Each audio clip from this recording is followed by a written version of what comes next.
Hello there everyone, and welcome back to Shogun 2 Fall of the Samurai. Today we're not taking a look at the Total FOTS mod or the Total Fall of the Samurai mod. Today we're taking a look at the American Civil War mod, and I'm going to try to defend this here little fort. This is a replay, so I've already actually played the battle, but I thought to get the close-ups and so forth, it probably would be best to show off how it worked or how it went in the replay. There's some problems with the fort, and that is mostly that these spikes actually cover quite a bit of the fire that the troops can produce. So you'll have to bear with the troops. They're not going to actually fire until the enemy is really close to the fort, and then just certain areas are going to be able to fire where the angle actually works. So I think this probably could have worked a lot better if the spikes were actually lowered quite a bit, so the troops could actually fire over it. At some point I do believe we're going to actually accidentally shoot a hole here ourselves, and open up some of the spikes and open up for my troops to actually fire through. But it's a rather nice fort, and there's a lot of nice Civil War assets that had been added for this mod. So you can see tents and stuff, and obviously these sort of defenses that are set up. We've got a bridge down here. For some reason this problem also occurs, I believe, in Total FOTS, or really I guess it's a fault of the map and not of the mod, that in these modded maps there's a tendency for artillery to get stuck here and there and get destroyed. Here we got a train. I think this one is actually Shogun 2 a Shogun 2 asset, so it's not added. They haven't added a train. This, however, I'm pretty sure has been added. Looks like a church from Empire, actually. And some of these small houses look very American Civil War, look very American. And then like these fences right here, these can as well be destroyed if you shoot with cannon on them. Let's see, I believe the enemy was firing at me as I was moving towards the fort, and we can see here cannon shot has actually blown up this fence, which is rather nice. So right now the fighting is really going on with a few skirmishers I've placed, skirmishers and sharpshooters. So we got a sharpshooter unit here on the railroad firing towards a US sharpshooter down here. It's Brendan's sharpshooters. And there's a skirmishing over there. We got another sharpshooter here, as I was expecting the enemy to come across the bridge. But they did not. Instead they went ahead and attacked my skirmishers that were trying to cover this fording position. Unfortunately for me, they actually sent up their sharpshooter this way, and they're a lot better than skirmishers, so they were able to win this fight. One thing that we haven't seen, or I guess was taking place as I was doing the intro, was that my cavalry moved up and took out their cavalry unit. So cavalry, I mean, it can be a bit overpowered, so I've only given each army one unit each. So I've got Mosby's Raiders, I believe it is, and then I can't remember exactly. I think they just had like a carbine cavalry or something, the US troops, and they're trying to charge after my skirmishers after they retreated, being sent back by the enemy skirmishers. I am going to actually be able to fire a little bit of my cannons out of the fort, but the fort isn't really that well made to actually fire out of. And as we can see, I've actually gone ahead and accidentally shot one of the cannon shots landed here, exploded, and opened a hole for us to actually shoot out of. And the angle, I guess, over here on this wall actually allows them to fire out of it. But it doesn't really allow them to fire out across here, even though I believe a lot of these units would be in range of the the Yankee forces that are moving up towards the fort. And they're really going to focus in their attack on the 2 openings here. There are actually 3. So there's a 3rd one back here, but they're not really going to try to force their way through there. So they're going to try to go through here and try to go through here. I gave them artillery, and as we could see, they fired in the start. But here later in the battle, they're just going to, I don't know what they do with them. They move them around a bit, and obviously they run a few across the train tracks and got them destroyed. So the enemy is about to try and go inside the fort. They're sending their troops up through here. You can imagine that this is not a really great place to attack unless you heavily bombarded it with artillery, since you will be fired at from the flanks, given that the troops will kinda actually get a angle to fire, and then you'll also get front fire here from the troops hiding behind these spikes. And same here, actually maybe even a little bit worse here, because it's a tighter space to go through. And especially since the AI has decided to send everyone, every single soldier is gonna try and go through there. And I think we've got the 14th Brooklyn right there. We have the Iron Brigade on the other side. And we've got a few enemies out here that are actually firing towards the fort. I'm not entirely sure if these are the... Well, there's some regular troops, and then there's some colored troops as well, firing towards the wall, and the skirmishers that still sit here on the side. So, they're trying to break through here. And as we can see, it's not going too well. They're slowly walking into this murderous fire by our troops. They're gonna actually start to return fire. There it is. The Iron Brigade is right there. They're leading the charge into the fort here. And it looks like they're lining up to actually fire at us. A little bit, at least. Well, not actually a little bit. Quite a lot, actually. They just fire the wrong way. And they're doing the same on the other side. They're trying to break through. It's not going too well, though. It's really just a massive death trap on this side, just like it is on the other side. And you can see how cramped it is. Probably what I should have done is go directly for melee.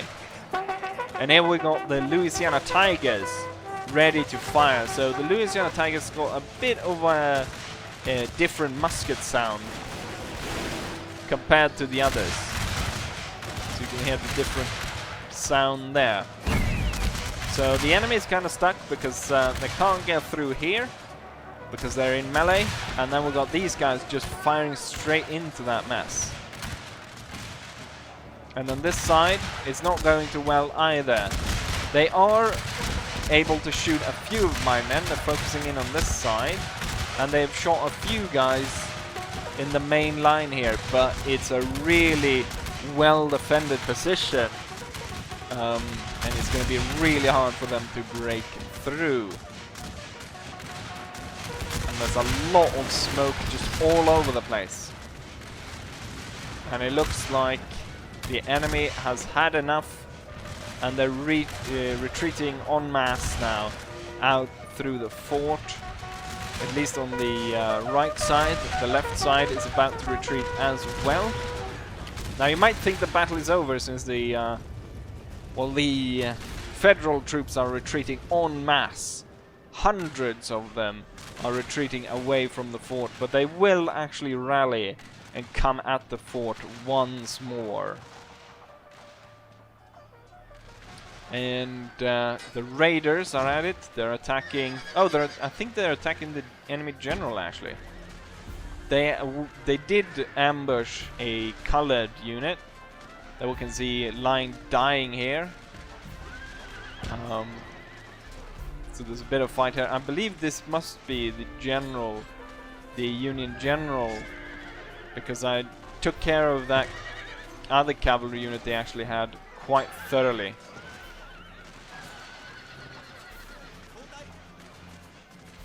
So he keeps fighting though. All its ammunition, my lord. I think it's about to retreat because there's only like 3 of them left. I believe this is actually the general. So the Union troops, what I did is I sent out a few troops to go ahead and try to force the enemy away even further. But as we can see, the enemy has rallied, and it's not going to be as easy as I thought to send them away. And same on this side, where the Union has rallied and is pushing back towards the fort. And they actually did have surprisingly good morale pushing back towards the fort. They had green morale, so even though they had run into quite the slaughter here,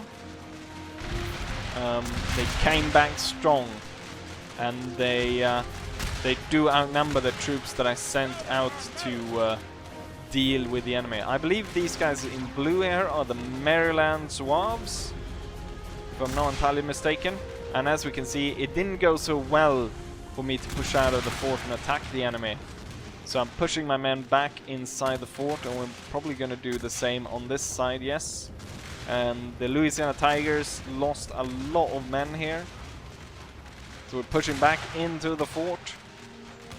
And the enemy is about to come for their second attempt at trying to break through my defenses. My troops are going to go inside there.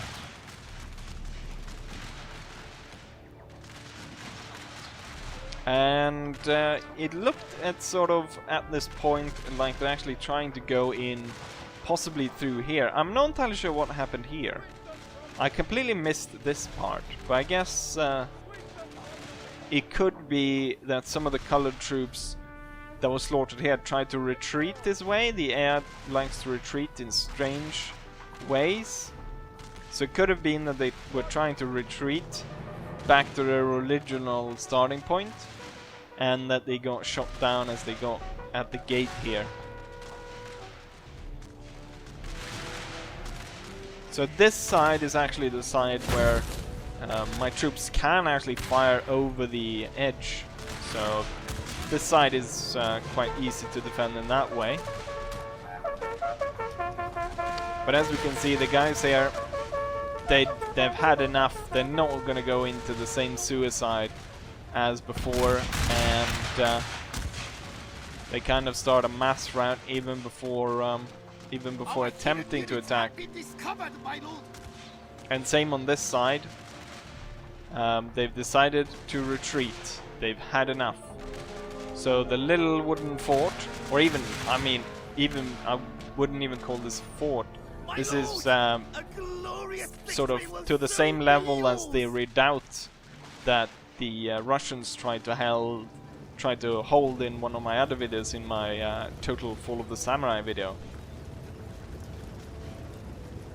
And I believe at this point that this is it. The Union is not going to make a third attempt at attacking. So I think this map probably could have worked a lot better when you play player versus player, because you can lay down a lot of artillery fire, which will obviously kill a lot of defenders, but it will also open up a lot of holes in these walls, which will allow you to, from the point of view of the defender, actually to fire out of the area. The thing is though, you don't actually start with your troops to the point of the maps doesn't seem really to be defending this to start off with, because one of the deployment zones is around the train tracks here, roughly through here, and the other one is just across here. So I'm not entirely sure there what they thought, why they placed like a really nice defensible position all the way over here when the two starting points are here and here. But there we have it. Also, you can see there's a lot of stone walls and stuff, and so the mod makers have made it so that you can set up the troops to hide behind all these obstacles. Or at least, I guess the map maker, it's part of the map. So you can set up the troops just like I've set them up along the wall. You can set them up along all these different walls and fences and stuff, which I think is really cool. And the fact that you can actually shoot them to pieces, as we saw earlier over here, that we actually shot this part down, broke that wall down, or not. Well, we didn't see it, but you saw that that could happen. And also this part right here, that part was broken down. But there we have it. There are a few maps, a few more maps that are specifically for the American Civil War, so we can see about maybe going through them and switch it up a little bit and not just keep doing total forts. With that said, it's an decisive victory, and I bet you guys want to see the statistics as well, so we're going to go ahead and take a look at that as well. And here we have the statistics. So I might have wanted to boost the Union side even a bit more. They outnumbered us by a little more than 800 men, or actually possibly a little bit less than 800 men when I look at it. So I might have wanted to have boosted that, given the difficulty they actually had to get into the castle or the fort. I took 755 losses, while the enemy only inflicted about 600 casualties, so seems there's some friendly fire there. Same with the enemy though. I was able to kill 1800 of them, so around 2000, so they only lost about half their force. If you take a look at the kills, it goes down to Mosby's Rangers, a cavalry unit. I think I said, did I say Raiders? I think I said Mosby's Raiders in the actual video. Mosby's Rangers. Obviously they will get a lot more kills since they were able to chase down that colored unit. Then we have two just regular volunteer infantry units. Skirmishers, Louisiana Tigers, sharpshooters, Maryland Zouaves, and let's see if I can... Oh, that should be it for the special units for the Confederates. We can see my cannons did not do a lot. We've got one there inflicting 6 and 1 3. The general got nothing. 2 other cannons that died by running onto obstacles, so that didn't go too well. For the Union, it's Brendan's sharpshooters, then 14th Brooklyn. General's bodyguard actually somehow managed to get 49 kills. I'm not entirely sure how that happened. I guess when he fought the Mosby's Rangers there, that they actually were able to kill quite a few troops. Then we've got some coloreds there, colored infantry regiment. Iron Brigade didn't do too well, lost 90 men, and they only inflicted 28 casualties. Worst for the enemy side is, well, it's similar. They've got some cannons that didn't do anything. We've got colored unit. We've got Zouaves that didn't do anything. They only lost 45 men though out of their entire unit, so that's a bit disappointing that they didn't suffer that high casualties and they left the battlefield. These guys are even worse. They lost only 22 men out of their 200 and they left the field. So you kind of get how the morale works in this mod. With that said, however, we have taken a look at the battle. It was a really nice, well-made custom map with a nice redoubt thing that they had built. And yeah, the statistics told us a little bit more about battle. And yeah, that's it. So, as I always say, hopefully you guys enjoy this, and hopefully I'll see you guys for the next one. Bye!